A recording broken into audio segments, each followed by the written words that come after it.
Hey, it's MKSilverSax, and I'm here with some Forza Horizon 4. Just going to be playing a little bit of that today.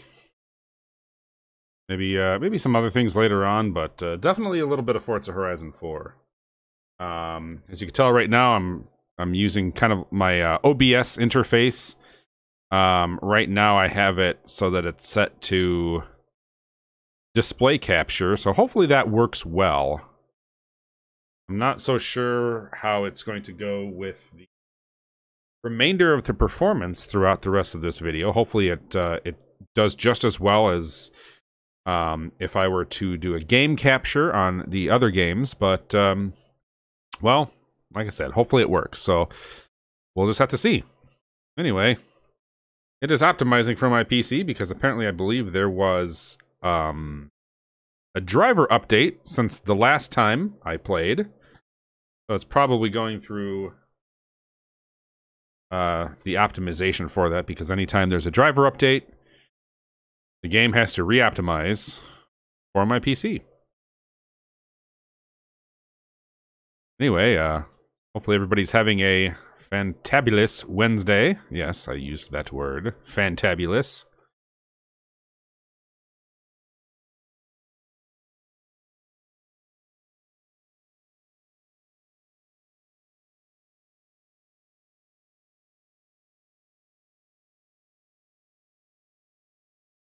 I should really wait until after the optimization to start my stream, but I figured the sooner I start the stream, the quicker it notifies you guys. That way you're able to come in and watch everything and maybe not miss any of the action. Looks like we have actually a couple viewers coming in already, which is awesome. So thank you very much. I have to get my pedal set up here. There we go.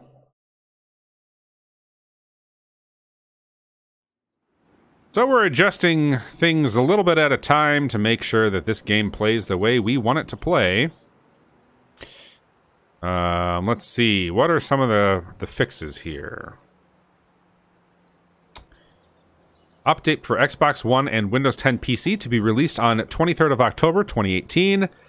Route Creator. This update adds the Route Creator to Forza Horizon 4.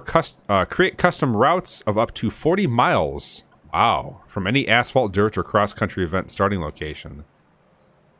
New Horizon story. This update adds a Horizon story to Forza Horizon 4 called British Racing Green.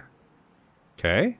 Cross-platform fixes include general stability, multiple engine audio improvements. Okay.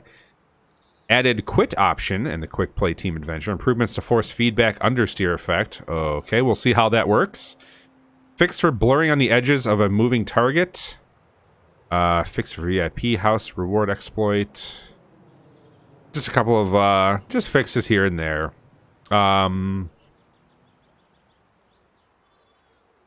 PC fixes. Fix for video options being lost when tweaking AMD GPU clock speeds. Interesting. I didn't know that was an issue.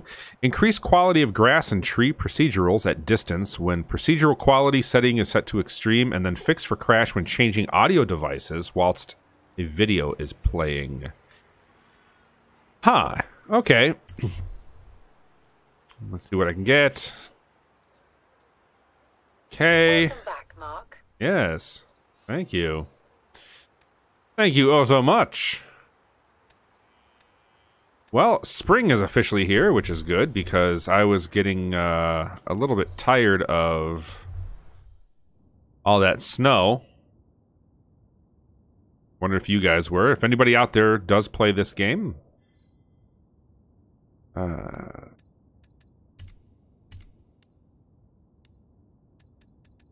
Change to a different looking character. I don't even know what my character wants to wear anymore. Couldn't you, I forgot where you could select the name. I thought that was under customized character. I could be wrong. I don't know. If you guys know, let me know, because I would like to switch my name over to like Chief or Sasquatch or something. Anyway. Car pass. What do we have? What do we have? Vauxhall Insignia VXR. So that's essentially like the... It looks like a Buick. I'm going to have to check that out. Car will be released on 11/16. Okay. So that's just some things to look forward to. Looks like we have Mustang GT Special Edition something. DeBerti design. Okay. Don't know much about that. We've got a Rally 959. All right. Well, I think it's time to do some extreme racing.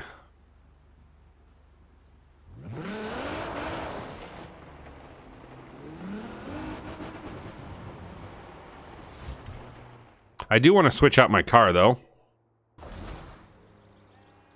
I forgot to do that. Doh! Alright, garage. My cars. Boy, what do I want to drive? I don't know.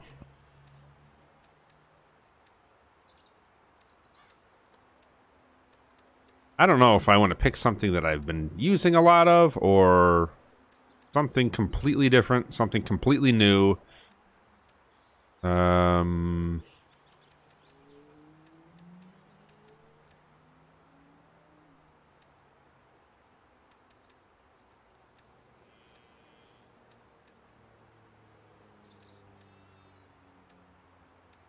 Let's go with the 2015 Subaru. That way, if we do need to go off-road, we can do that. There we go. And then also, what I'm going to do is I'm going to make sure that... Oh, what's in the message center here? Have I won money? Daily payouts. Yes, apparently a couple of people have used that. Oh, hello, gifted money. So there we go. We've got the Forza Hub one, and then we've got 2 super wheel spins. Please give me something good. Let's not waste these super wheel spins at all. So, maybe a car? Maybe a car? No. Oh my gosh, what a waste of a wheel spin.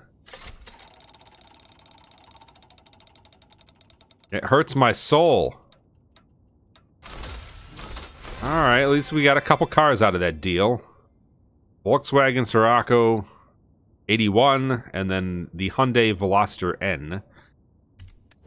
Not necessarily the cars that I wanted, but we'll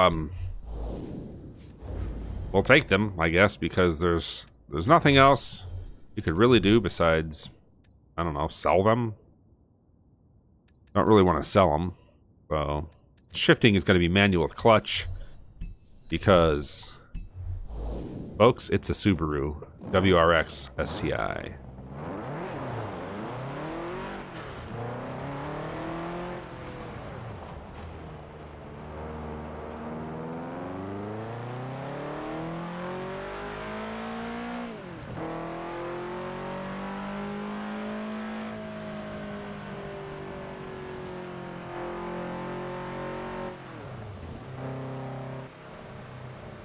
I kind of feel like maybe finding some more billboards or like you know, break it signs.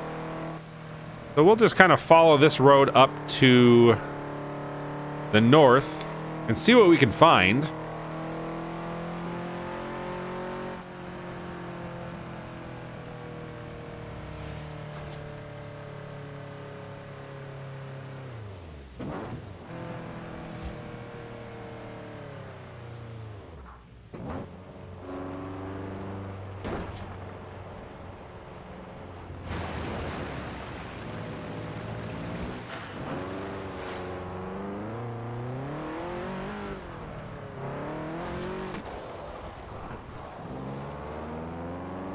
Of course, there's one up here because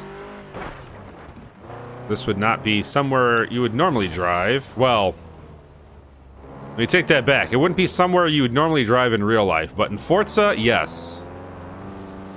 Nothing is off limits.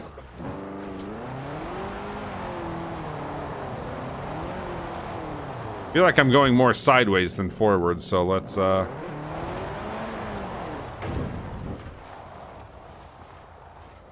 rethink this. Ah, quit your grinding.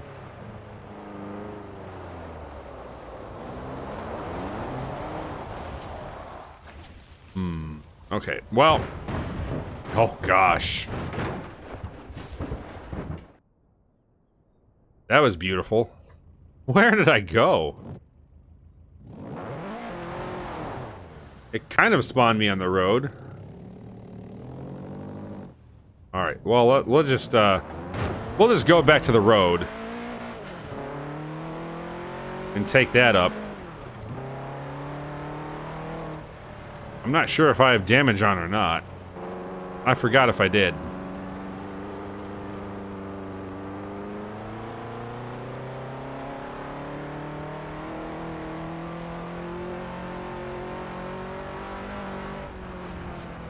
There's another abandoned car rumor, but I'm up to my neck putting together the spring seasonals. You couldn't go have a wee look for me, could you? Yeah, why not? I mean, after all, I've done all the other ones. That is why I own all the cars. Well, all the barn finds so far. I don't own all the cars of the game. That would be a lot of cars.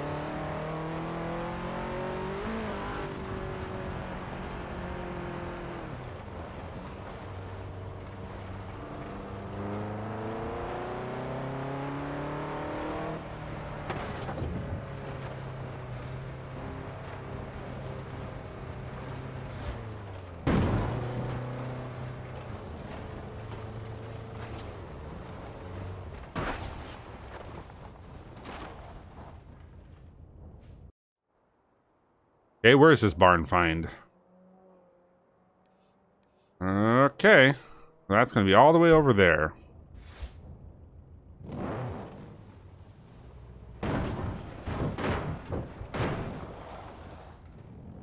Oh! Turn around when it is safe to do so.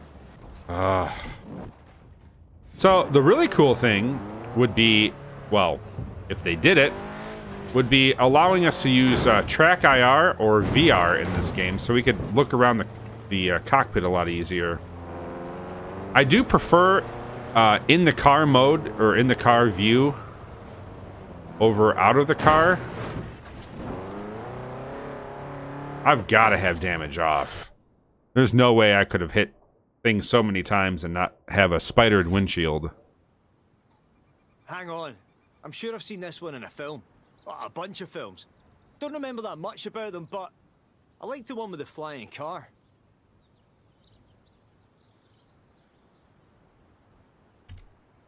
I think he's talking about Harry Potter?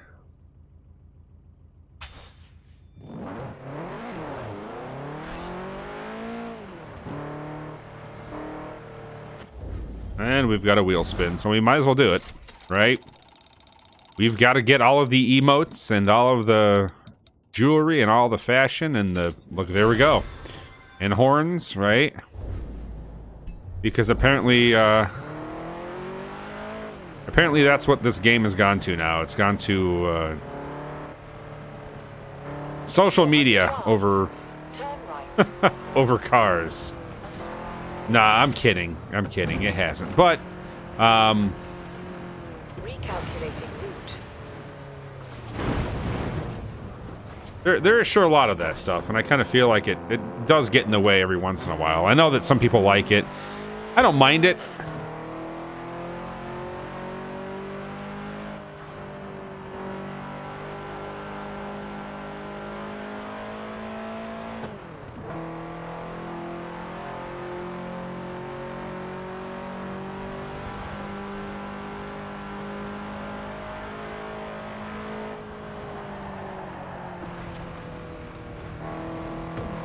Yeah, I wasn't paying attention. In fact, I was actually thinking about going over to that other billboard.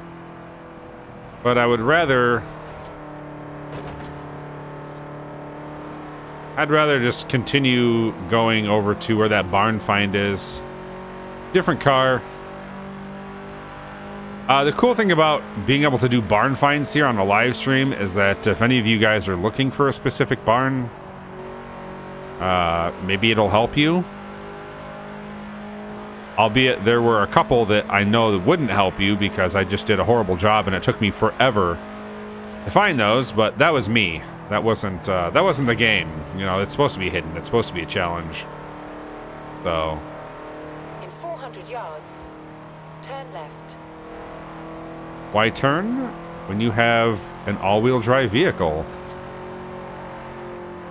and breakable fences or walls or something? We got more people coming. Oh, God! Okay. Oh, I do have damage on.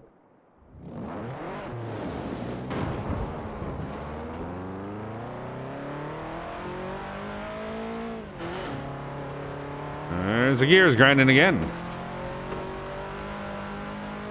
You know what really grinds my gears? Grinding gears.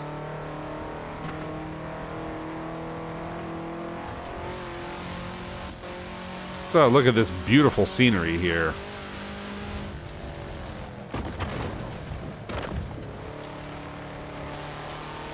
They sure do a nice job of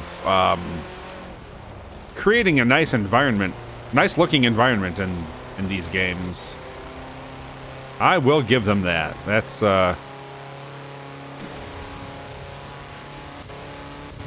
part of the experience.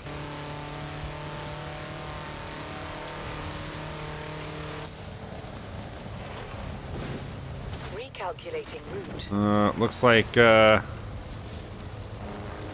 It looks like my stream is a tiny bit choppy.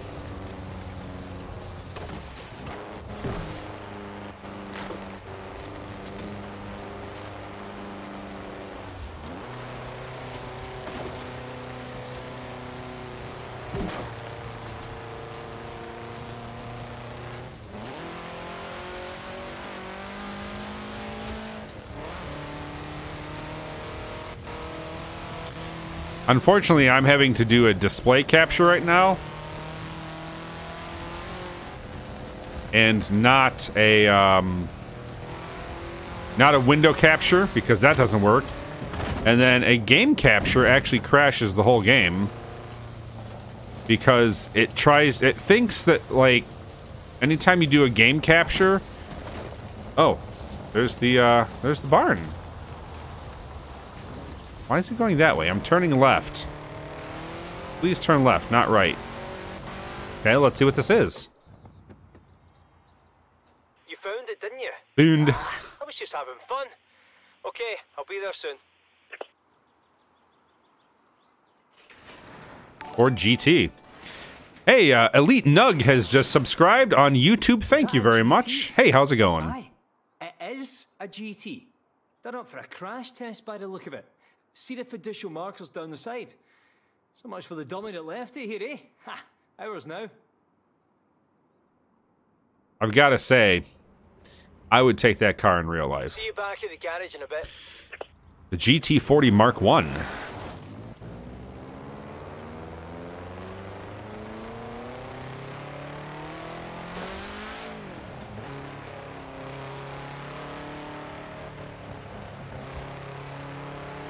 Not anybody could just get those.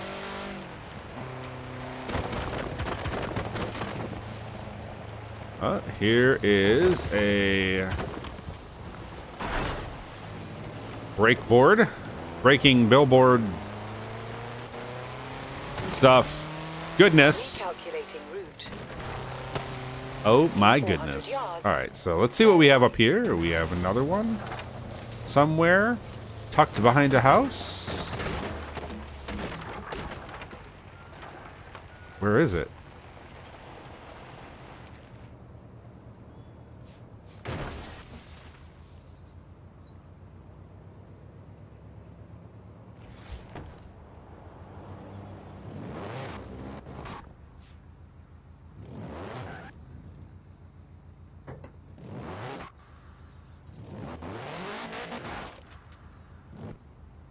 Okay, so what I'm going to have to do here is turn off damage just temporarily. until I race. I keep on forgetting to do that.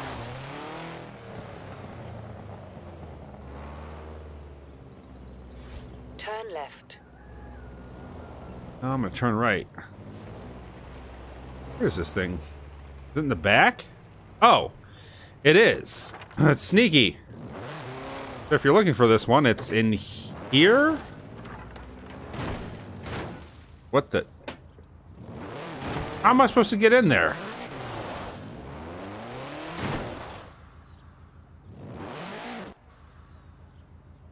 Am I supposed to get like the Peel P50 or something to get in there?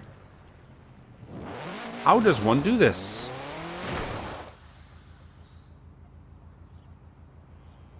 Okay, car does not fit. Which means I need a smaller car. There's got to be something tiny that fits in there. So I'm guessing like the Peel P50. In 100 yards. Yeah. Actually, you know what? World map. I'm going to cancel my route.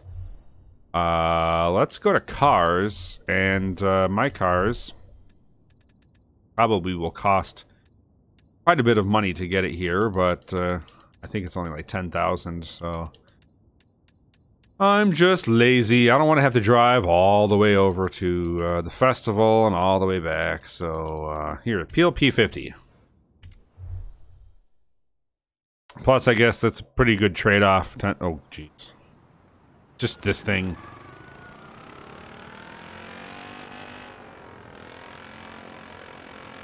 I feel like if I hit a pedestrian in this thing, the pedestrian would win.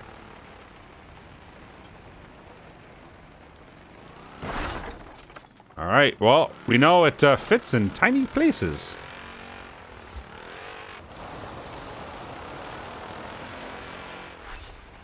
Alright. What is my fastest car? Probably the Koenigsegg Regera, I think I have. Or Agera. I don't know, whichever the... One of those. I have one of the Koenigsegg cars. Not sure I pay much attention half the time. Alright, well, I got money, so let's, I'm gonna pick something that's a little bit more off-road oriented. Raptor might not be a bad idea. Because, or Trailcat, let's see, A790, that's gotta have like 700 something horsepower. Yeah, 707. Because the Trailcat is essentially, it's using the engine from the Hellcat, right? And then that is 450 B627. So you know what? Let's go at the Trailcat for right now. As my mouse completely wigs out. Oh, we've got some more viewers in here. Go Goliath in the P50. I've done a Goliath with the well, not in this game, but in Forza Horizon 3. And I've done it with the BMW Isetta 300 export or import or whatever. It was funny. We had a couple people doing that. So there's a possibility of me doing that at a later time. Maybe not now. So, all right.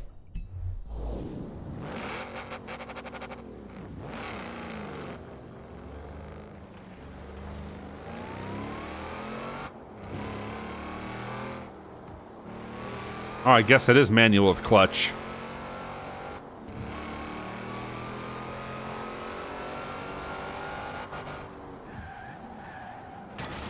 Wow, that thing does not want to stop. Well, I'll take that back. It doesn't want to turn.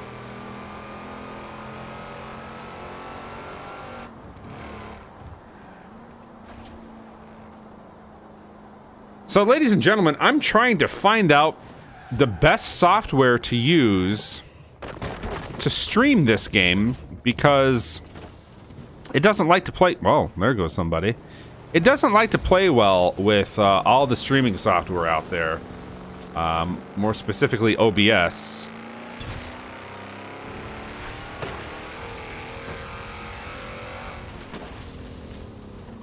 So if any of you stream this by any other means, let me know what you use.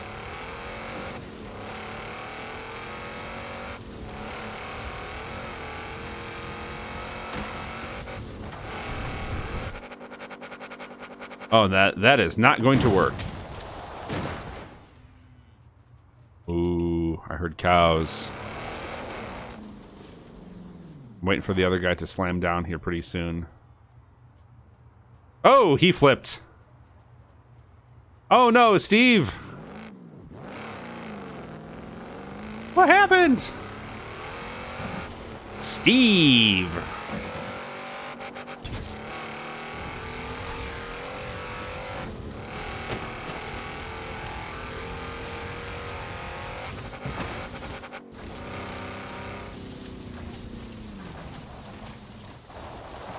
Alright, we're going to try it one more time with this, and then I'm going to get in the Koenigsegg and go a little nuts here.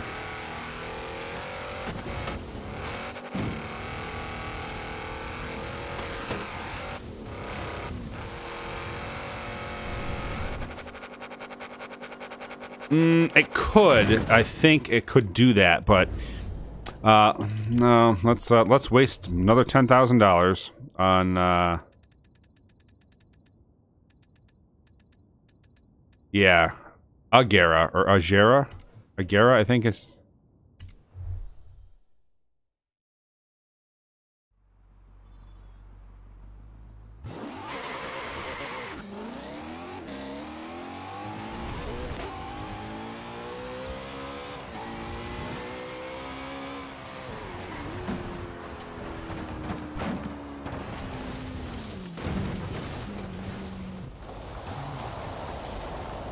Not really an off-road vehicle, but it works nonetheless.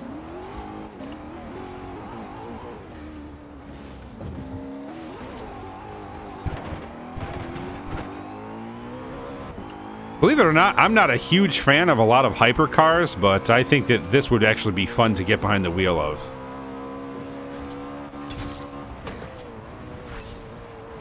New peanut butter.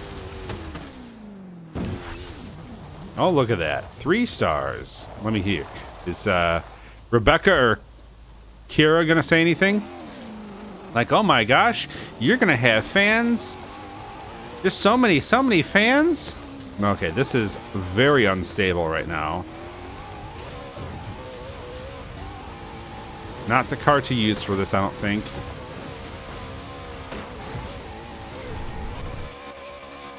No, definitely the car to use for this. Oh, I don't have to go that fast. I guess it's light enough that... Okay, so I would say about 120 miles per hour is what I want to hit that ramp at. But you don't want to use a lot of throttle because it spins out. It gets sideways. Even when you're not doing anything. That's one of the things that I don't really care about in the handling of the Horizon games, is that the, I don't know, the continual physics, meaning, like, the direction that the cars are moving doesn't seem like it follows, like, real-world type, you know. If you stop doing something, normally it kind of should stop or slow down or something, and it just... This one has this weird floatiness, and I can't quite put my finger on what it is, other than just the fact that it continues to do things in a weird way.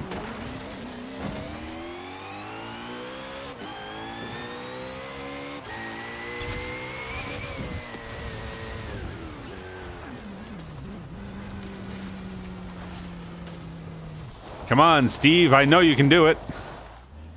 Steve!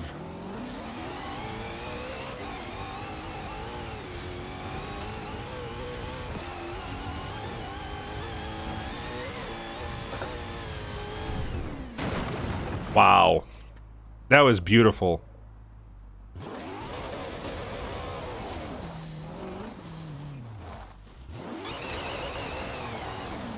Is this thing rear-wheel drive or all-wheel drive? What?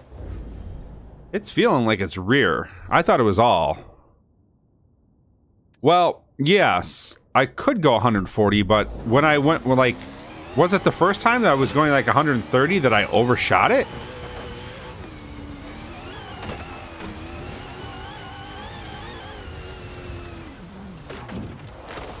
Like, this car will easily overshoot it because it's not,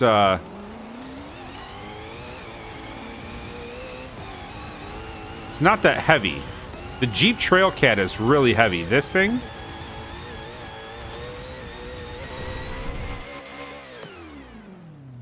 Yeah, so like, I would say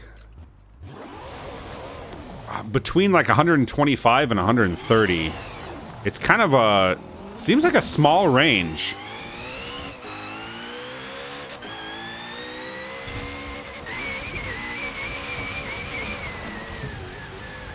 Alright, so we're going to back up a little bit past this so that I can accelerate a little more gradually so the car is not spinning out.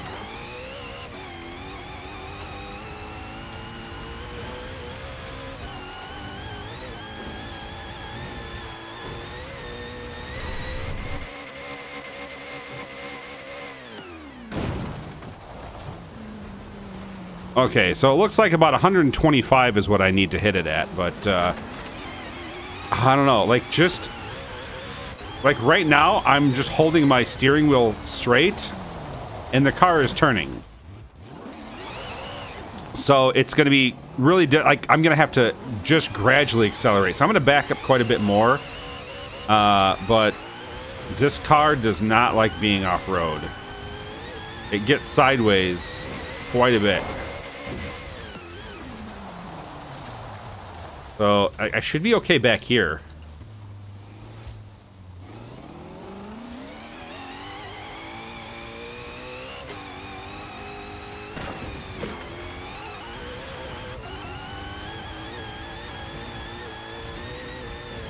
Nope, nope, nope, nope, nope, nope. It's all over the place.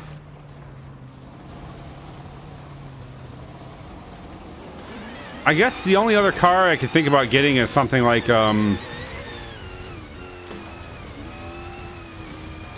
oh, you went back in the stream? Okay, I was going 130 when I overshot it by a little. Okay, excellent. So that means maybe about 125. Perfect. Thank you. I do appreciate that, Nug. Ugh.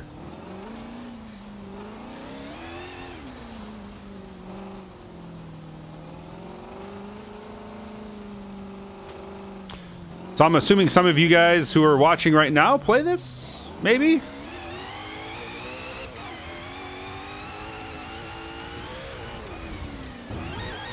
Why is there always a car coming? Stop.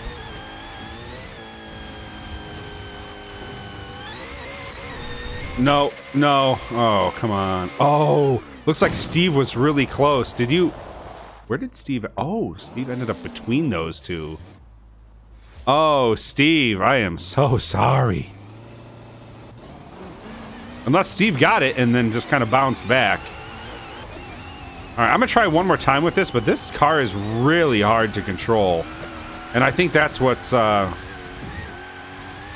to be the biggest challenge on this, is just to get a car that is going to go the distance and be powerful enough, but is not just going to be, like, completely flopping around in the weeds here.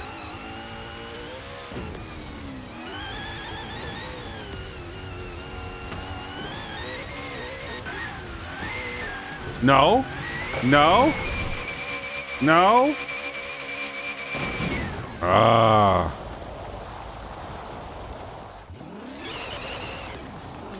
Yeah, I think it's spring for everyone, right?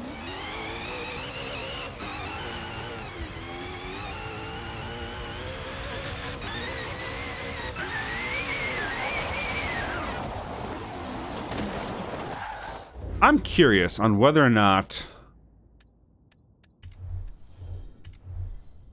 traction control. Let's turn traction control off. I'm curious. I think traction control actually might be making things worse.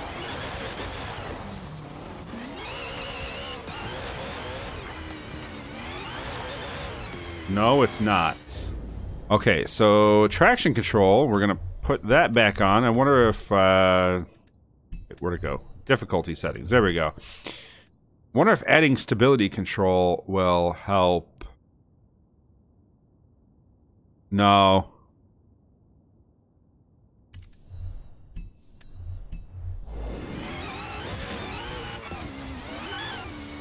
Now I thought, and correct me if I'm wrong, Elite, but I thought like the seasons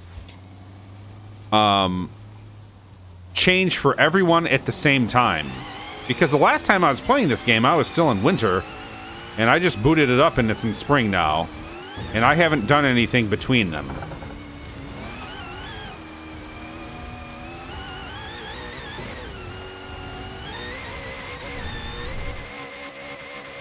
Yeah, this is going to be a very difficult car to try to do that with. So let's find something else. Cars. My cars. There's got to be like a buggy or something that I can use. Either that or something that's all-wheel drive. I'm not sure. The Trail Cat was so close to being something that I could do that with. I guess maybe the Lamborghini because it's all-wheel drive, but the Koenigsegg, or was that?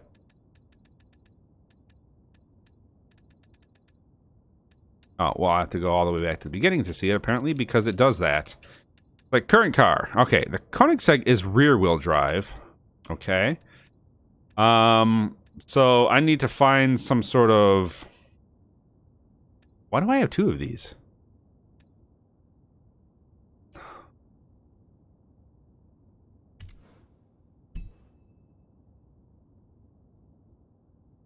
Oh, okay. So it's all based off of influence?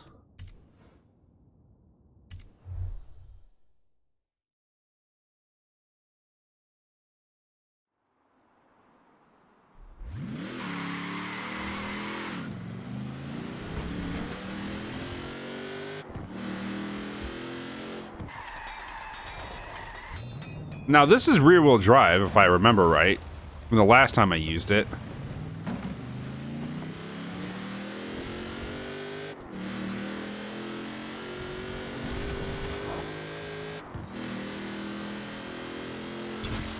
But it's stable in the dirt.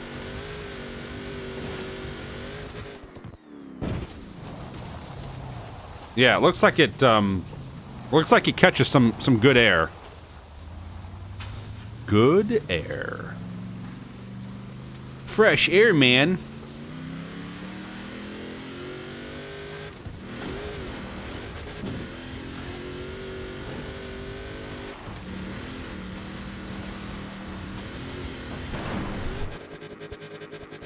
That is almost enough.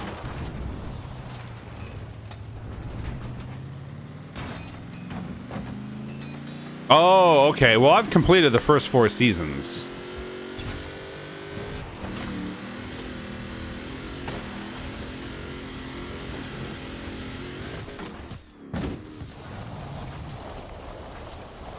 So that makes sense now. Now that I look back on what happened, yes, you're right. So I'm assuming you're a little bit newer to the game then, or you're just playing more. If so, welcome. Hope you're having fun. Oh please! Oh please! Oh please! Oh please! Oh! Steve is probably watching me, going no. All right, we're gonna try that again.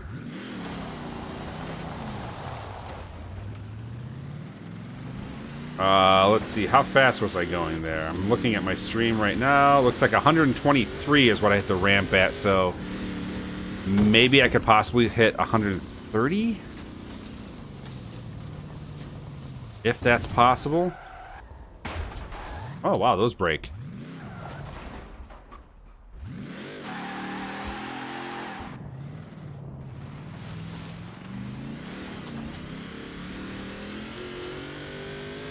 Oh yeah, it's a fun game. No doubt.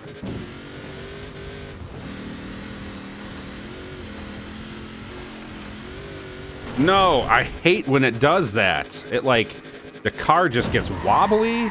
Come on. It's like the steering sensitivity is just... It's either too much or too little.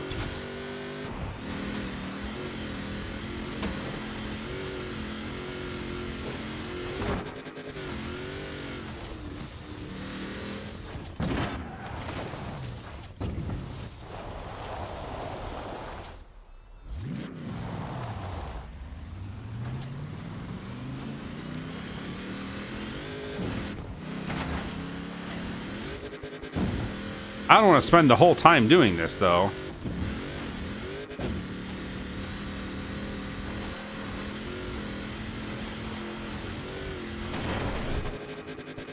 Oh, come on, do it! Yes!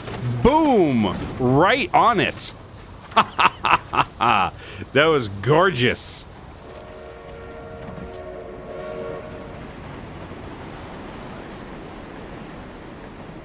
Of course, my stream is choppier than heck. And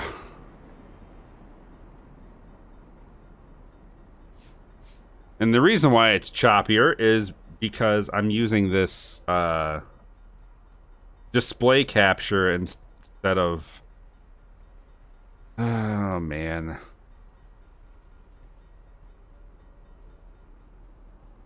Unread notifications. Skipped frames detected. I don't know. I don't know, man. So, this is a really kind of difficult game to try to stream because it doesn't play nicely with a lot of streaming software. Because of that, well, you know.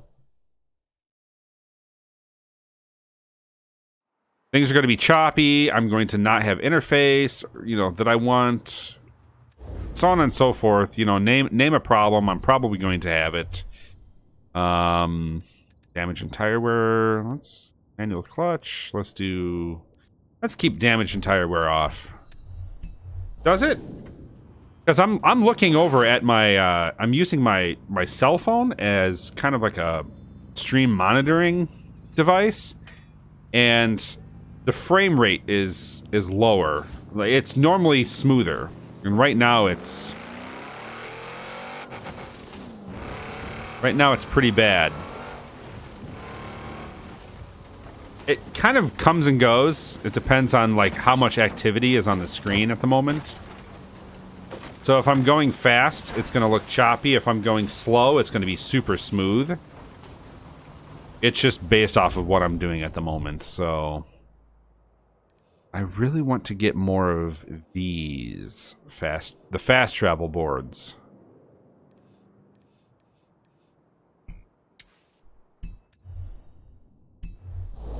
Turn around when it is safe to do so. All right. Recalculating route. In 200 yards, turn sharp left.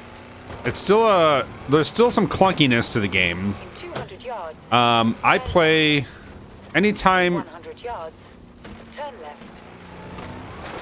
I'm just waiting until the GPS is done doing its GPS thing. I play with a wheel with the 3 pedals and a shifter. You know, we got the clutch. So most of the time, if a car requires or would normally be, you know, true manual transmission with clutch, I'm going to be using the clutch and the H shifter. Well, the problem with this game is that if you do a fast shift where, you know, in real life it would, you know, count as a good shift, this game has a tendency to think that you misshift or clutched improperly, so it makes that grinding sound. Turn right. So you have to shift very slowly. Like right there, I don't know if you guys heard the grinding sound, but my clutch was in before I shifted, then I shifted, and then I disengaged the clutch. I pulled my foot off. So it's very like right there. That grinding sound shouldn't happen because my foot was depressing the clutch. Yeah, and right here, if it's in neutral, You have arrived it at shouldn't your be making a destination. grinding sound because it's in neutral. So, yeah, I don't know. It's a fun game. I just, they need to work on it. And I understand it's new, but this is something that they had down in... Oh, can I not change my car? Fine, then I'll start it with this. Oh god, I'm gonna get wasted by all these other cars.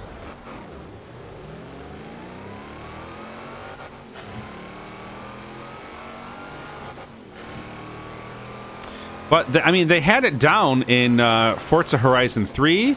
They had it down in Forza Motorsport 7. I just don't understand why it's become an issue for Horizon 4. Because, I mean, correct me if I'm wrong, but isn't it the same team? It's Turn 10 Studios. It's, you know, Microsoft is the publisher for it.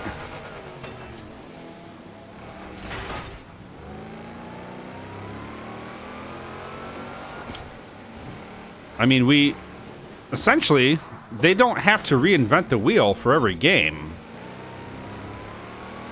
At least, don't reinvent the wheel settings for every single game unless something's completely broken. And I thought that they got to a good spot with Motorsport 7. Like, I kind of like... I'm beginning to like the way Motorsport 7 feels on the wheel. It's not great, but it's better than 3. But at this point, 3 is actually better than 4.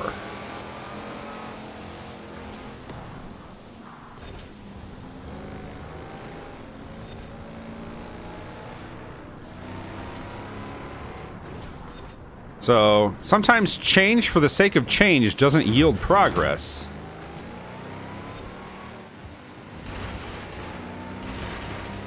And I'm kind of baffled by what they were trying to go for with the wheel settings for this game, unless there's something that I am missing as far as like a setting.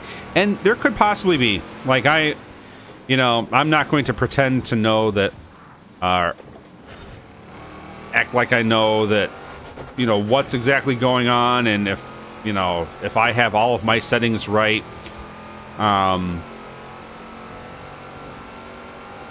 So I will, I'll kind of check some things out and see if I can possibly make it better.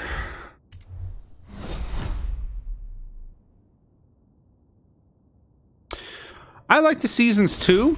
I just want to be able to create a private online session and choose my season for that. I don't care if they want to make the seasons a universal thing for like the regular events, but I want to do like private online free roam, get a group of friends in, and all play in the fall or all play in the summer, or if we wanted to do winter, do winter, but not make it by necessarily event. I mean, all of the information is there for the game, right? So Got an order here for one fully restored 60. So we're gonna take a look at that Ford GT. I'm gonna go to the festival. GT40. Now, whose might that be? I think that would be mine. Because I found it.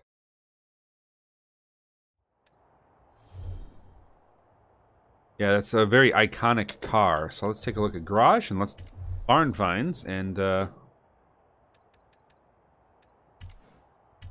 take a look at it. I couldn't make heads or tails of what it was doing out there till the mechanics told me. These Oh things gosh, were that's designed beautiful. and built in the UK, but the engine was from America. Did you know that? Isn't learning fun? Learning is fun. The garage. I forgot what word he said earlier. It was...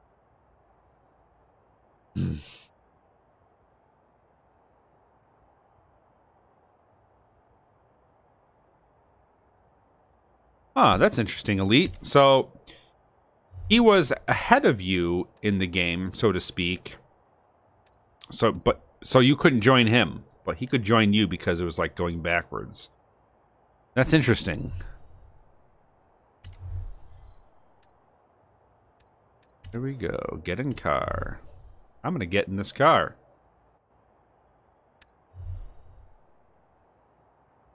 Now look at this. Horizon Life session found. Joining session.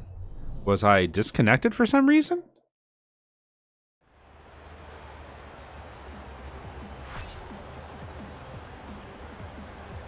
Wow, such car.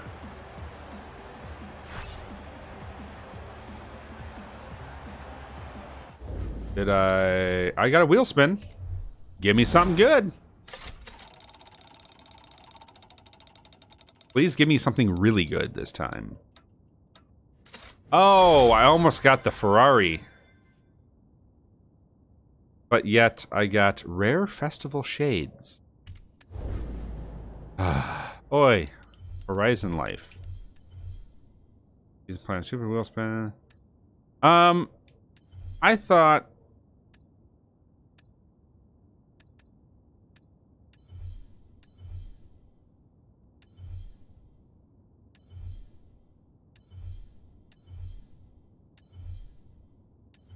Home?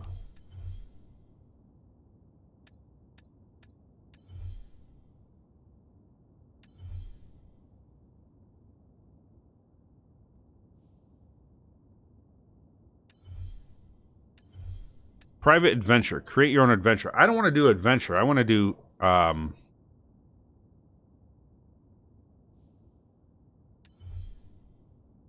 free roam.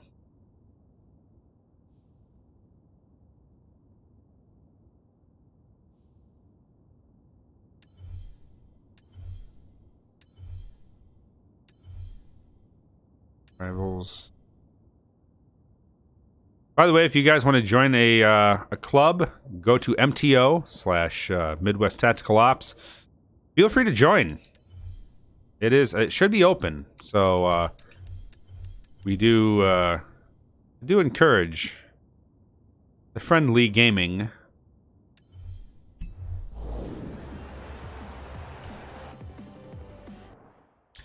Thought I could change my person's customized character. Yes, customized character. Okay, so I got the person. Let's change the top here.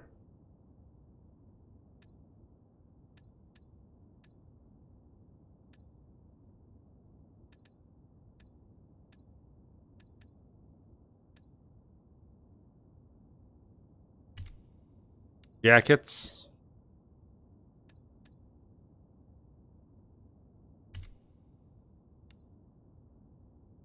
Feet. Oh, that's legs. Oh.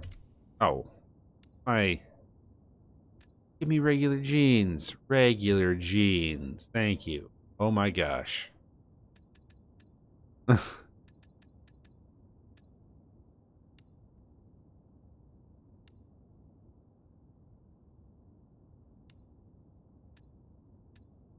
Festival shades. There we go.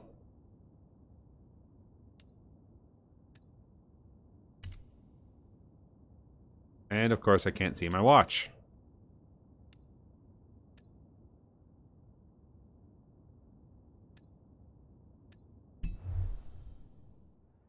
Kind of feel like I need to get the chicken suit eventually. All right, so how do you change your what they call you? Drive back, select Forza Vista. Oh, that's seeing the car. I thought you could change your name.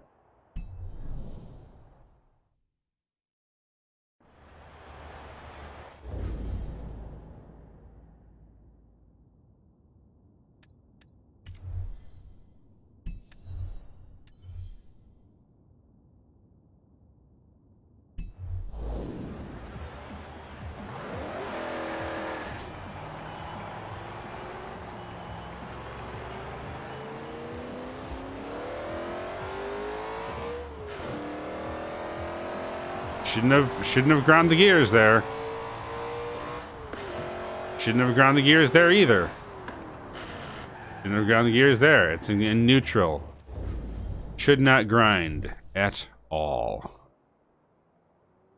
What to do? Well, let's go for a race. I don't know what race I want to go. What is this, what is that right there? British Racing Green. All right, let's go there. I don't know what's going to happen. But that was the new event that they were talking about. And I'm assuming, by the looks of it, it's probably oldie-timey cars. With oldie-timey racing. Yeah, you see.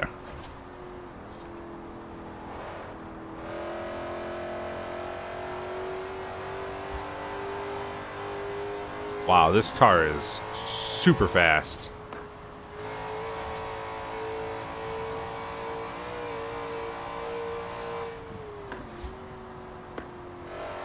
In 400 yards, turn right.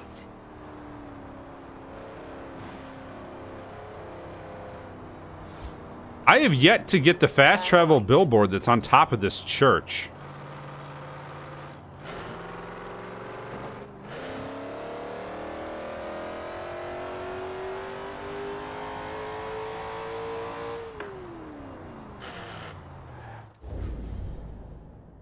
Settings, going over to difficulty. We're going to go ahead and enable damage and tire wear because we're doing a race.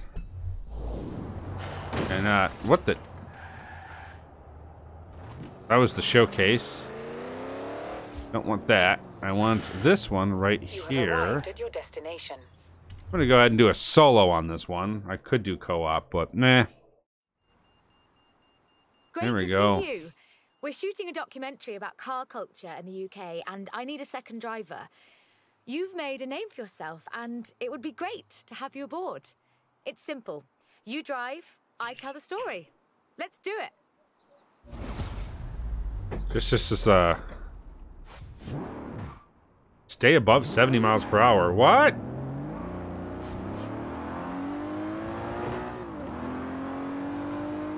It's like the movie Speed. From Aston Martin to McLaren and Bentley, Great Britain is home to over a century of automotive excellence. I'm Rebecca Dawson. Welcome to British Racing Green, a documentary celebrating that history. Oh, there's also a time remaining too. The Aston Martin DB5 Vantage was the quintessential Grand Tourer of the 1960s, combining British engineering and Italian design.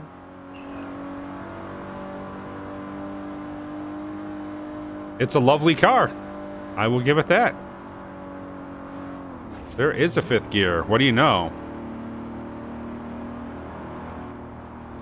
I'm not driving all crazy right now. Well, in real life this would be crazy, but not crazy Forza-wise. I don't see the point in driving crazy if I'm already going 105 miles per hour and I still have 3.5 minutes to get to a location that's only 3 miles away. The Vantage featured side-draft carburetors and a refined camshaft profile, capable of a blistering top speed of 162 miles an hour in 1964.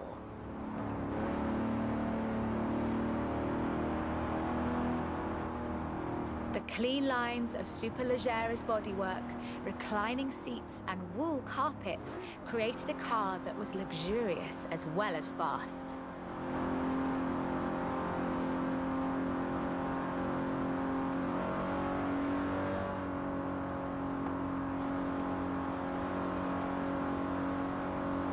Kind of reminds me of that scene from GoldenEye where he's racing Xenia.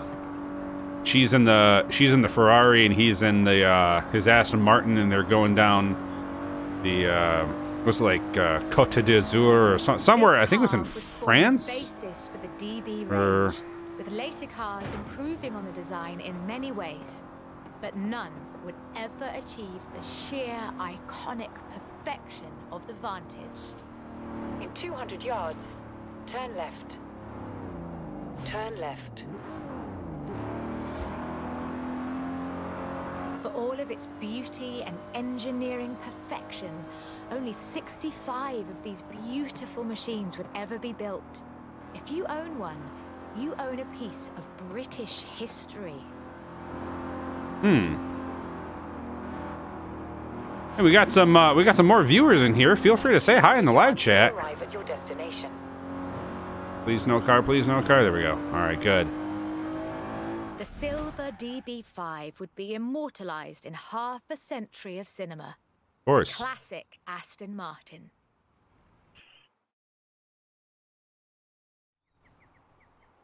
But in 2016, a new DB was unveiled, heralding the dawn of Aston Martin's second century. The DB11 is the first production. That's a delicious looking turbocharged car. Aston Martin. But is it a worthy And I successor love to that color. legacy?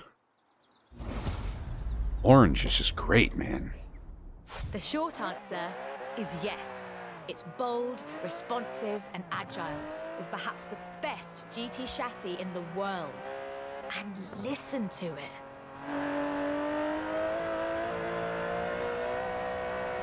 Oh, great.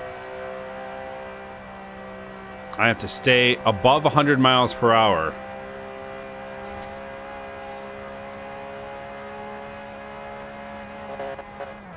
Able to hit 60 miles an hour in 3.5 seconds, the DB11's 5.2-litre twin-turbo V12 boasts a top speed of over. Oh, pause button, go to 200 miles an settings. hour. Oh, okay, gotcha. Thank you. Appreciate it. Because I was thinking it was under the character customization, because wouldn't you think that that would be something that was under the character customization? You're customizing your character's looks. How about their name, right? But yeah, I'll check that out. DB11 is not Thank the you. I do fastest appreciate car in the that. world, but then it's not trying to be. It's sophisticated, effortless luxury. It's an Aston Martin. And I do appreciate for any choppiness on the stream. I am having to stream this using display capture, and I'm like trying to only use a percentage of my desktop screen. It's very awkward. So with some of the faster sections of motion in the game, that's where we might run DB11's into front strakes channel air to create a virtual spoiler, providing downforce without Yes. compromising the car's clean lines. Brilliant. Sorry, I just lost my train of thought. So on spots where there's a little bit more motion on the screen, it might be choppy in the stream for you guys. So The Aston Martin is ready for another century of beautiful cars, and I can't wait. I do love this car. I will. This.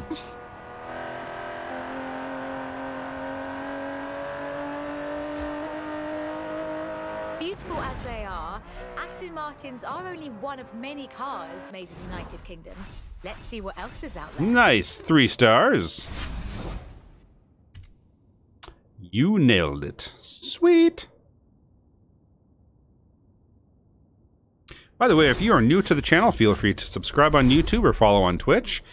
If you do subscribe on YouTube, make sure to hit that notification button, because every once in a while we do giveaways. And also, if you want to catch the live streams, hitting that notification button will let you know when I do go live, so you guys can come in and watch things as I play them, and of course then interact. You know, you could be a part of the stream, say hi, all that other good stuff. So let's check this out. So settings, you say? Oh, name select. It's right there. I've been so Chief. There's Chief. Yes, I want her to call me Chief. So actually, is there a way you can oh, you can't preview it. That's too bad. Okay. Good enough. Let's try another one of these British racing greens.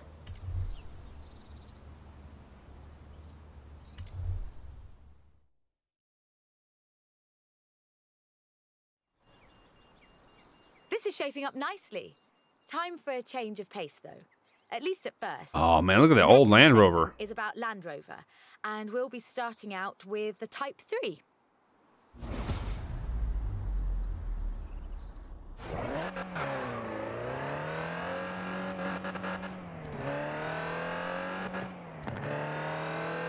Well, at least it's not saying that I have to drive a certain speed. It's just you need to get there within 5 minutes. I can probably do that. Vehicle. But before that, they were actual utility vehicles.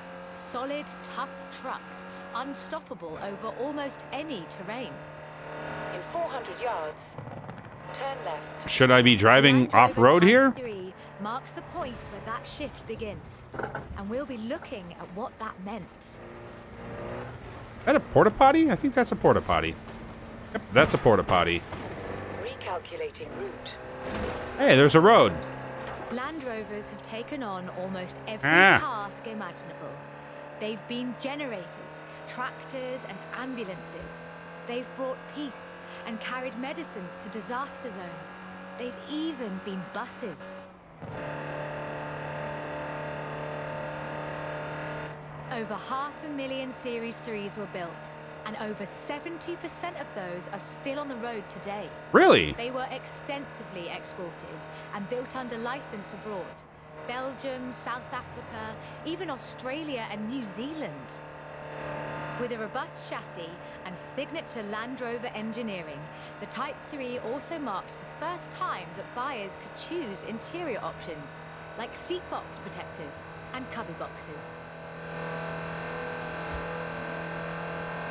I'm surprised there's actually 6 gears on the That thing. trend continued, and by 1982, Land Rover were offering the county spec Type 3. Leisure drivers could choose from such luxuries as all-cloth seats, soundproofing, and tinted glass. The trend was increasingly clear, and the future of the Land Rover was starting to take shape. If you squinted, you could already see the shape of the first sports utility vehicle. Oh, yeah. The Range Rover. But, like, so was Jeep, you know? Never be particularly fast I mean, uphill. There is almost no hill that it couldn't climb, or down, for that matter, if you've put a proper winch on it. huh. I mean, you think about a lot of the SUVs that we have and the heritage of them, I mean, really comes from military vehicles. In 1978, a Series 3 was custom built for Her Majesty Queen Elizabeth II. It only had 1,892 miles on the clock when it was auctioned into private hands. And it was in perfect condition. It would be. After all, she trained as a mechanic in the 1940s and will likely remain the only royal able to strip and rebuild an engine. Turn left. Now that is awesome. In 200 yards, you will arrive at your destination.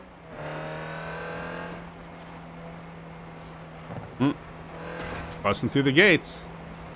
Along with the Range Rover, others would follow. Discovery, Defender, and the Freelander. Each a more sophisticated and enjoyable utility vehicle. But none of them were a replacement for the Type 3. They were a different kind of car.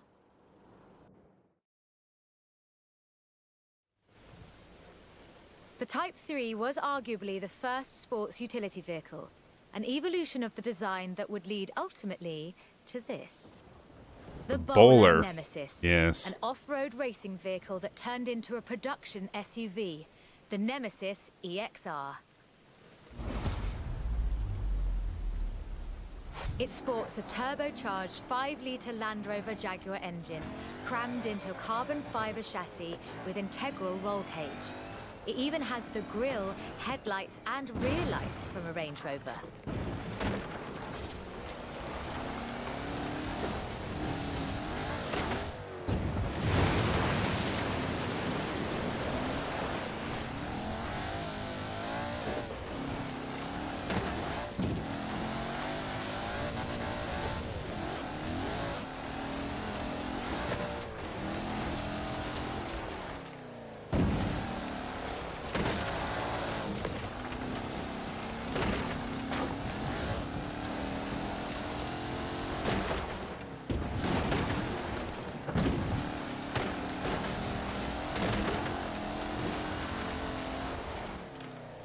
Super If you air. want to see what the Type 3 would be like if it ever stopped doing important things, this is it. And it's beautiful.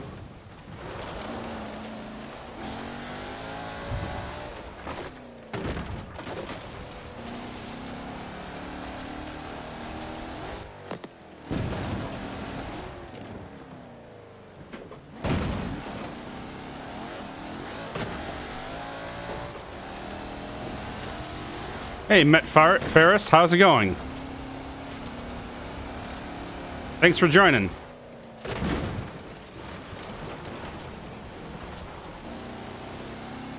Ultimate 2 wheels. A fully independent suspension design and a 415-litre racing fuel cell allows the Nemesis to take on the longest Dakar stages.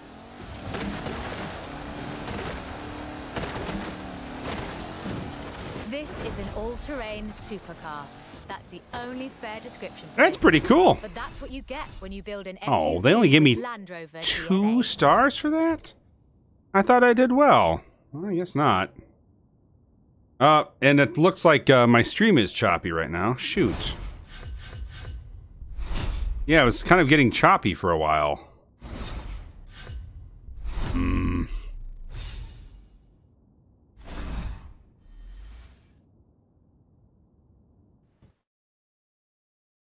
Yeah, unfortunately, there's not much I could do about that. I either can go back to Radeon Relive or continue on with OBS, but having OBS in display capture mode, and I like using OBS a little bit better for the most part. So, well, for a lot of reasons, but let's continue this. What's next? What cars are they going to have me drive next? Hope you're enjoying yourself. Ah, I know I am. yes. It's great to be able to just focus on telling the story while someone else handles the driving for once. Let's get to the next one. This time, it's Lotus.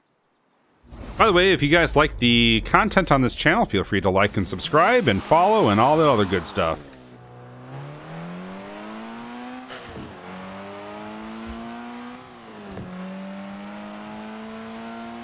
Lotus Engineering Limited began as many stories in British engineering do. No! In an old barn. Oh, gosh. The first Lotus cars were offered as kits. You built them yourself.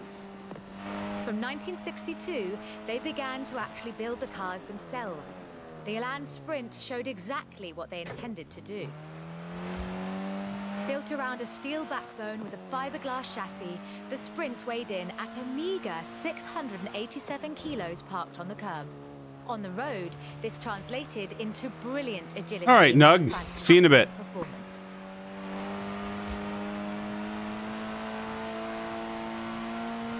Designer Colin Chapman famously said, "Adding power makes you faster on the straights. Subtracting weight makes you faster everywhere." He knew what he was talking about. In 100 yards, turn right. In 100 yards, turn left. It's a light car, I'll give it that. It tosses around really Widely hailed easily, as but one it's of not. the greatest sports cars of the It's not horrible, it's 1960s, fun. The Elan would be closely studied and emulated, inspiring such masterpieces as the Mazda MX-5. Now, I can see that. The Elan has all the energy, style, and enthusiasm you would expect. Bold, It's quick, too. and fun. So much so that they put it in the name.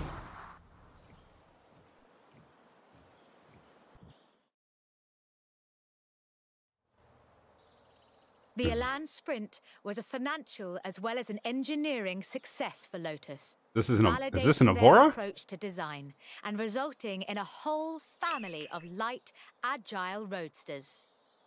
Which brings us No, to the this. Exige. The Lotus Exige. It's heavier than the That's Elan, right. admittedly, but it's faster. Much, much faster. Sweet. Touch the pedal, the Exige responds with instant, relentless acceleration, as you'd expect. With a 0 to 60 time of 3.8 seconds and a top speed of 170 before upgrades and tuning, the Exige is uncompromising.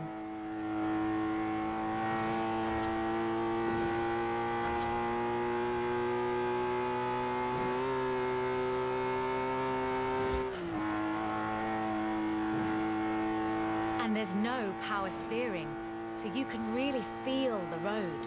A genuinely Doesn't need power thrilling steering. drive. It's a tiny And car. one that isn't afraid to demand you take it seriously. In 200 yards, turn left. The thing probably weighs, like, what, 2,500 pounds, I think? In one word, Lotus is about the experience. Uncompromising, challenging. This is a car that demands you drive it well. And when you do, you'll see what the fuss is all about.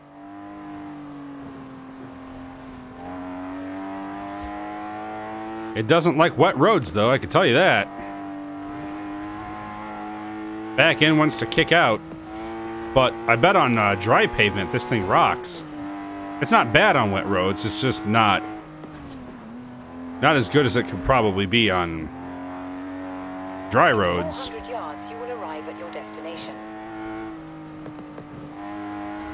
Speaking in terms of the game, though, obviously.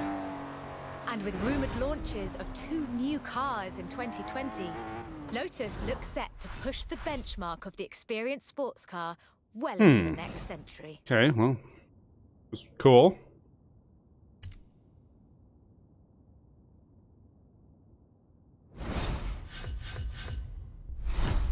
Wonder what I could have done in order to get it to 3 stars. Just faster?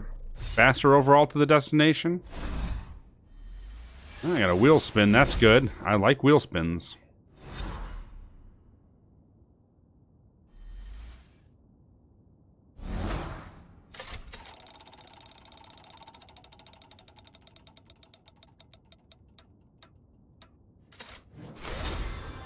Black trousers. It's a common item, I would assume. Since it's green and it says common. Alright, let's see what's next.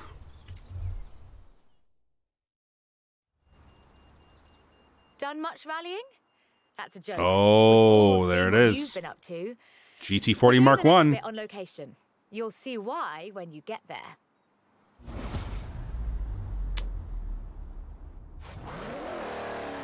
Oh, wait.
In 400 yards, you will arrive at your destination.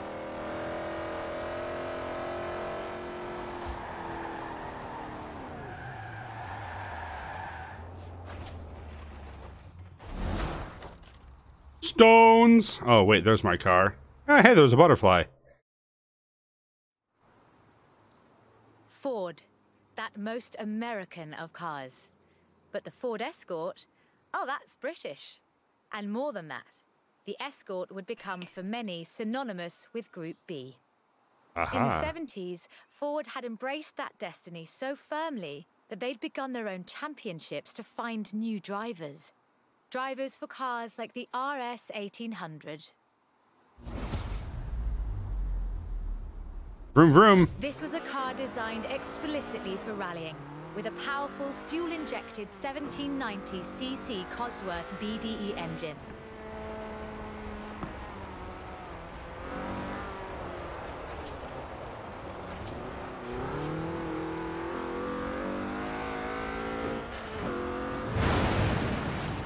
Homologation rules required that all cars entered into the group be production, so Ford built 200 of them.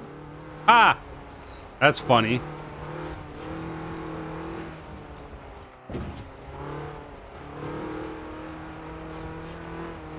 The RS 1800 raced to victory after victory across the rallying world, on almost every continent and across every terrain type imaginable.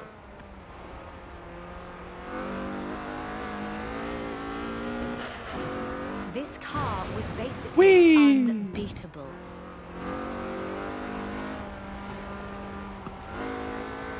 The RS 1800 brought home 17 World Rally Championship victories for Ford.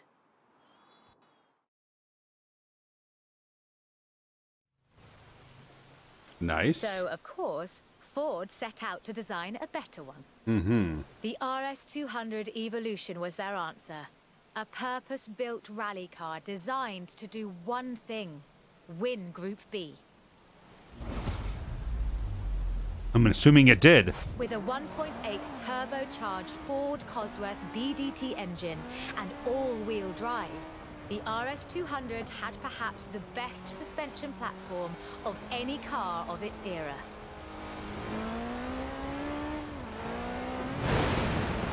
The chassis was fiberglass from Reliant, and the massive Ford parts bin was raided to give the car that iconic look.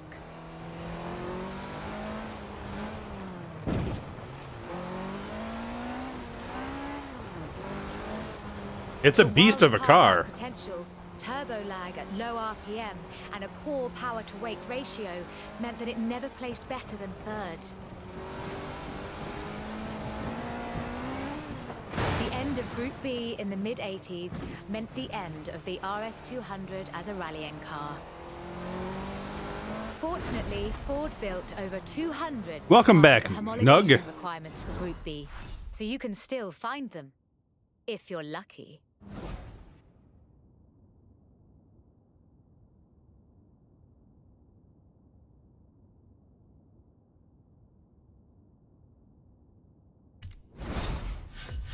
Yeah, I don't feel like retrying it.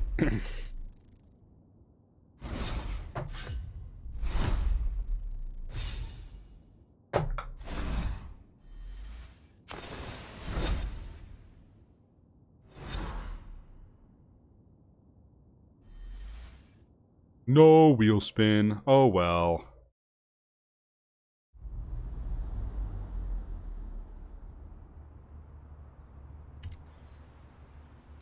Let's see what we have next. Oh, we got some more viewers joining the stream. Welcome. Thank you for coming in. I really like this car. Feel free to say hi in the live chat. Drive it for too long. Squeeze yourself in there and let's see just how fast you can make it go. Oh gosh, the Won't Peel be too P50. fast, but hey, I could be surprised. Good gravy. The Peel P50 has the dubious honor of being the smallest production car in the world. A one-door microcar coupe, featuring a 42cc air-cooled engine, capable of a heinous 38 miles an hour. And a handle, so you can pick it up and 40. carry it with you when you get to work. And keep in mind that this is the production version. The prototype had the single wheel at the front. Why would you think that was a good idea? Like a Reliant supervan. Or one of those supervans.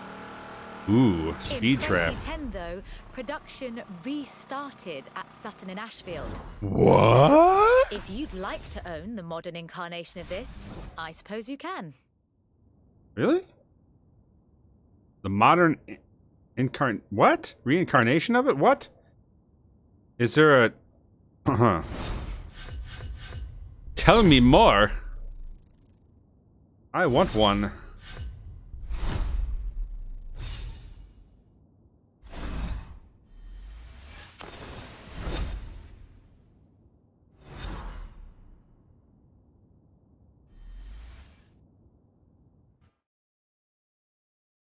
I guess it comes in handy if you want to drive between rooms in your own house.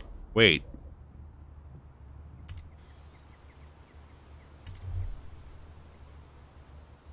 So, we are getting some more viewers in here. How are you guys doing? How's everyone doing? Good Wednesday so far?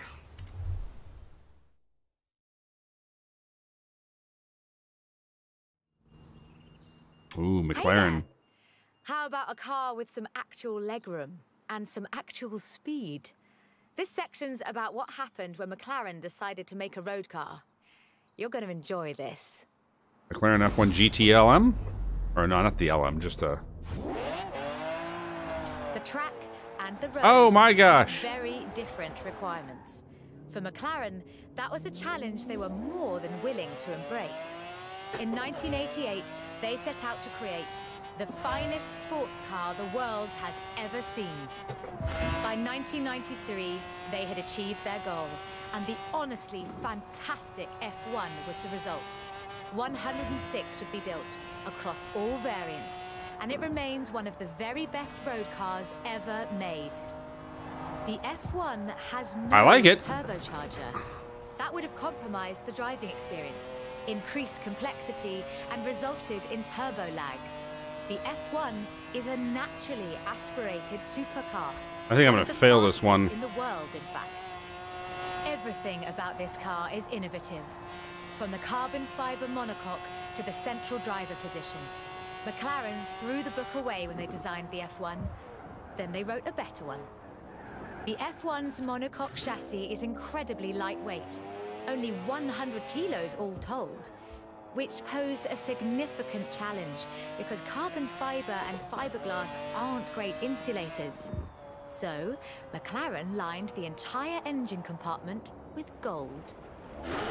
What? In 1998, the F1 prototype set the world record for fastest production car, a record that would stand for 2 decades until the Koenigsegg CCR claimed the crown. McLaren's racing heritage is so deeply ingrained in this machine that they took it to Le Mans in 1995 and faced off against purpose-built racing machines, and won. Wow.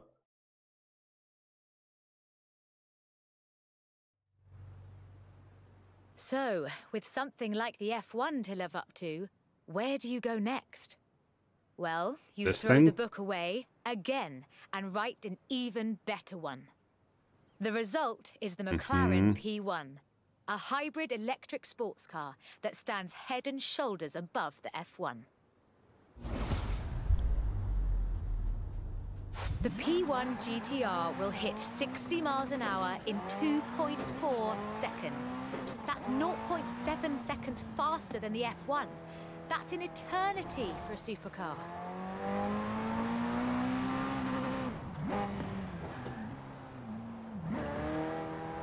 The car's blistering performance is delivered by a twin-turbo V8, supplemented by a McLaren ECU electric motor and instant power assist system. And they do mean instant.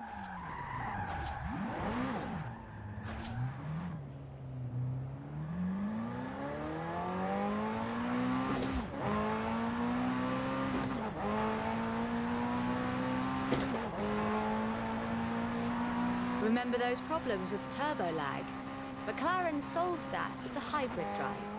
While the turbos build pressure, the electric motor drives the wheels. No turbo lag, just torque. And because it's a hybrid, it has an all-electric range. Running on batteries alone, that's 6.2 miles. A bit more if you're going downhill. I'm going to try that again.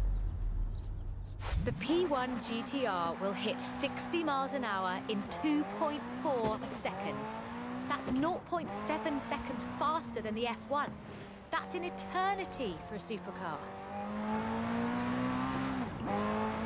It's weird clutching and paddle shifting. The car's blistering performance is delivered by a twin-turbo V8, supplemented by a McLaren ECU electric motor and instant power assist system.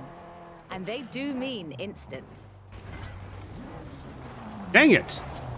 Turn around when it is safe to do so. I've got 48 seconds.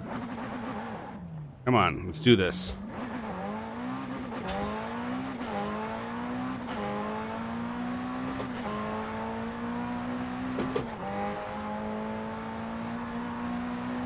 Remember those problems with turbo lag?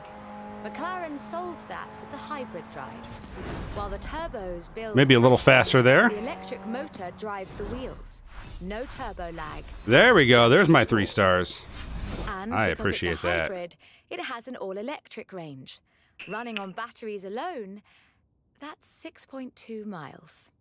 A bit more if you're going downhill. All electric range of only 6 miles. I guess that would work if your job is within like 3 miles of your home.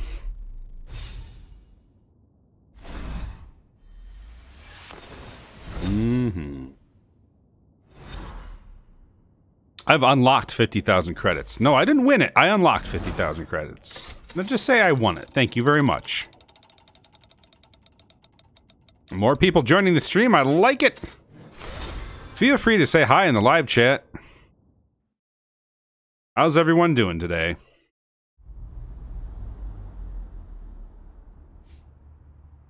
I'm just going through this story. The British Racing Green.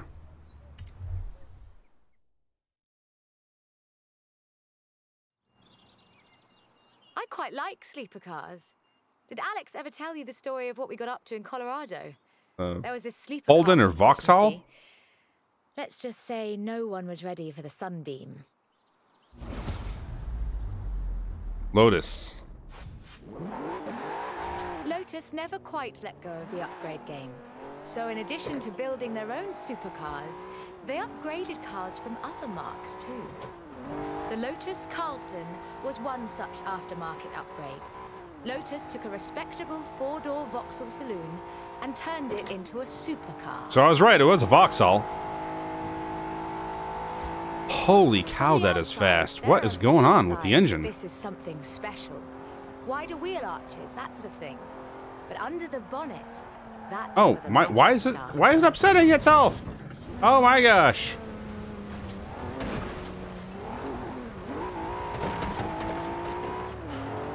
Engine capacity was increased to 3.6 litres, and twin Garrett T25 turbochargers were added. The engine block was reinforced, and new crankshafts were forged by Opel and machined in Germany.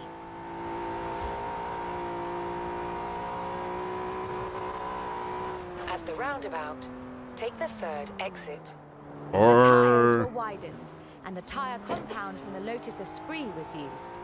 To handle camber change issues, they put in the self-leveling suspension from the Opel Senator. The only upgrade they I'm didn't just put wrecking in the car. was an electronic speed limiter.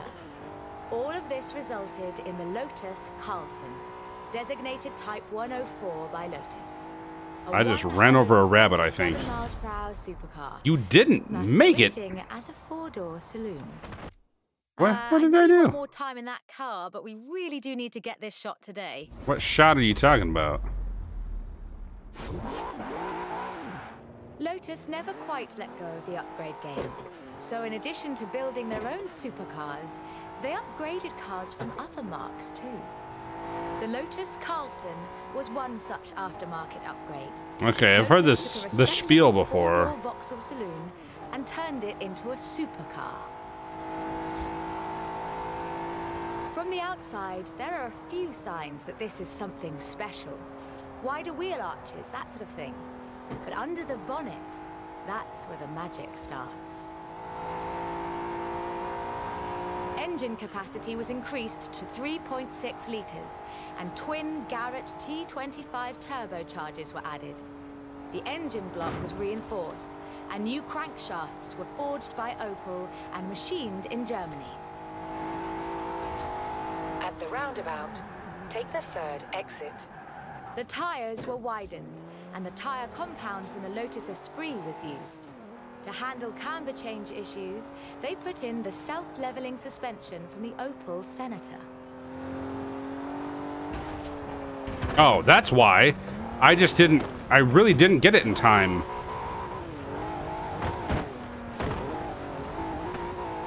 Well, maybe now I will. Probably not. In 400 yards, you will arrive at your destination. Nope. Nope, nope, nope, nope, nope, nope, nope. Nope, restart event. Alright, so I guess I'm gonna have to... I might have to take some shortcuts here. But, okay. Here, you have a minute and a half to go, 3.5 miles. So in addition to building their own supercars, they upgraded cars from other marques too. The Lotus Carlton was one such aftermarket upgrade. Lotus took a respectable four-door I'm talking. I heard it before and turned it now. into a supercar. From the outside, there are a few signs that this is No, something no, no, special. no, no, no. Wider wheel It's- arches, that sort of thing. It's special, But but under the bonnet, it's not great on the magic starts. turning there. I just went completely sideways. Could use a little bit stickier tires. Engine capacity was increased to 3.6 litres, and twin Garrett T25 turbochargers were added. The engine block was reinforced, and new crankshafts I am were not going to forged by make it. Opel and machined in Germany. At the roundabout, take the third exit. The tyres were widened, and the tyre compound from the Lotus Esprit was used.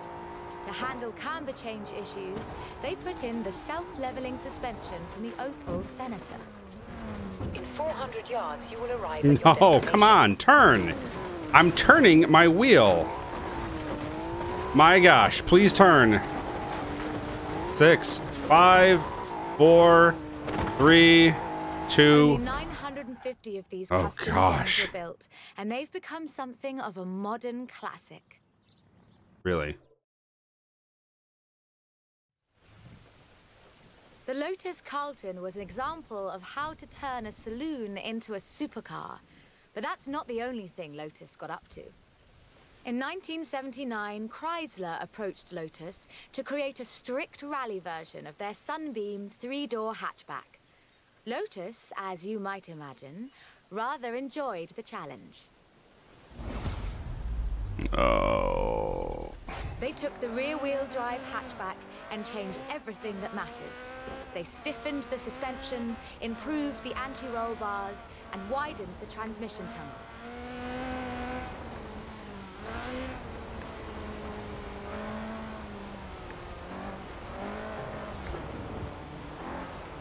Okay, come on.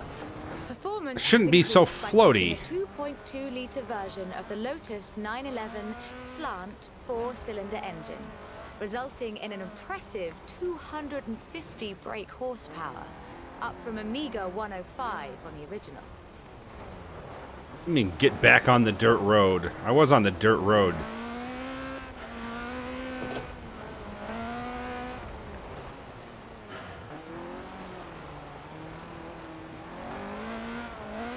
Don't go off into the dirt. You need to stay on the dirt. Thank you. Thank you for that.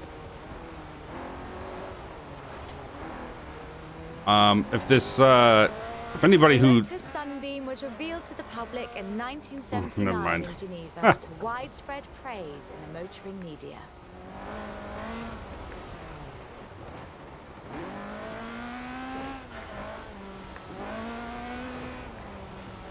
Psh, are you kidding me?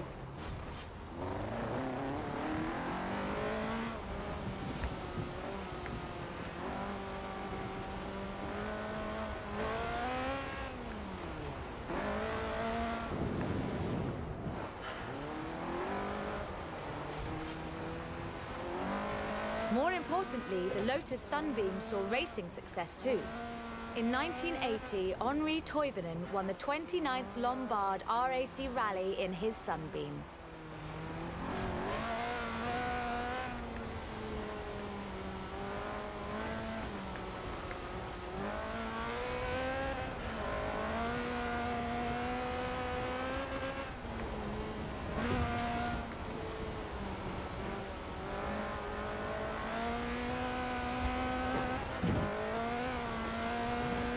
It almost makes you wonder if Lotus should do more conversion. No, not really, because I'm not Lotus impressed should do with more either of those conversions. cars. In fact, I'll call them right now. So they're okay, but well, in this game, I'm not liking them as much.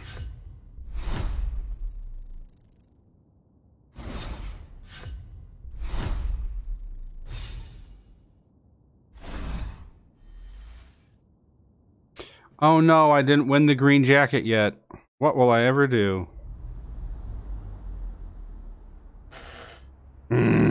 Grind my gears, apparently. I'm just clutching in and clutching out right now. Curious.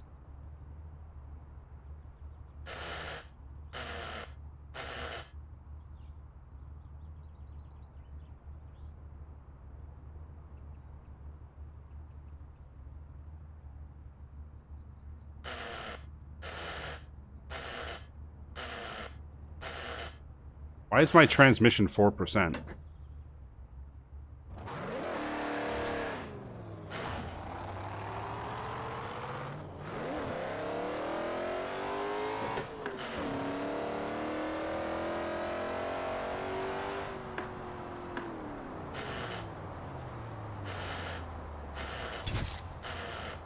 I'm curious with this now. I'm in neutral at the moment. Curious to see if huh,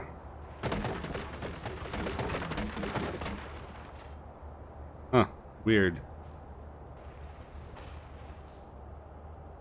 All right. No. Got some wheel spins. I'm gonna go ahead and collect those at the moment.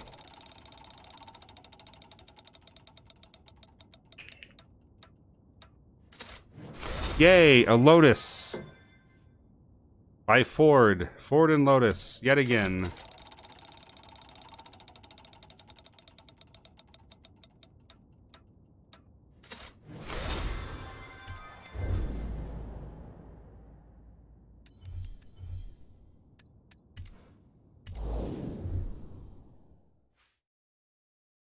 Gotta stay within the zone so we can track you. Sorry.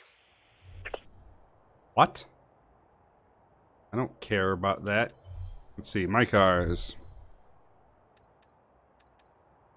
I guess I could use this as the one. The one. Oh, it's because of the speed zone?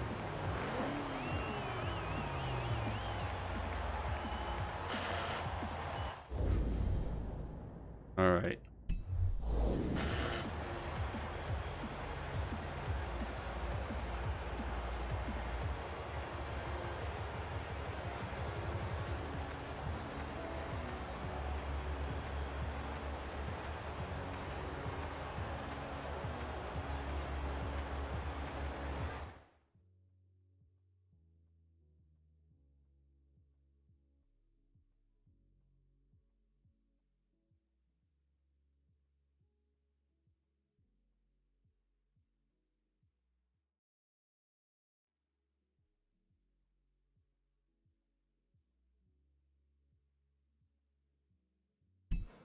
It's like it needs some smoke behind it, like burnout smoke.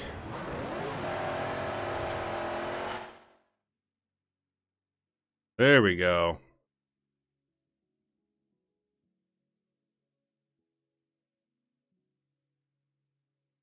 This guy looks entirely way too happy.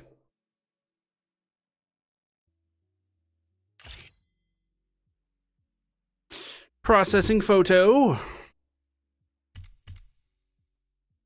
Let's change the watermark position to down there. Save. GT40 Mark 1. Current car. Action untouched. GT40. Share. And this is what I'm going to use for my thumbnail for this for this live stream. In fact, I'm probably going to call the live stream from here. And, I don't know, stream a little bit more later, but, yeah, other than that, make sure if you like the content on this channel, please do subscribe or follow, hit that notification button, all those other good things, okay? Anyway, thank you very much. I do appreciate all of the support on the streams, and I will see you guys later. Peace out.